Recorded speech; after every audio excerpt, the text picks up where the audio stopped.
पणजेंतले भगवती देवळा कडेन एक कार आयज हे सायडीन फर्मागुडीच्या दिशेन वयताली आनी अचानक भितर धुंवर येता म्हणून ड्रायव्हरान कार थांबयली आनी भायर सरलो आनी तेन्ना नंतर ते कारीक मोठो उजो पेटलो।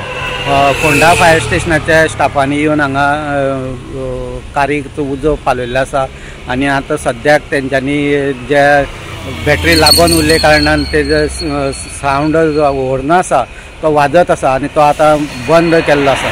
सो कारयेचें मोठ्या प्रमाणात नुकसान जाल्लें आसा। ढवळेच्यान गोमंतक टीव्ही खातीर स्वप्नेश च्यारी।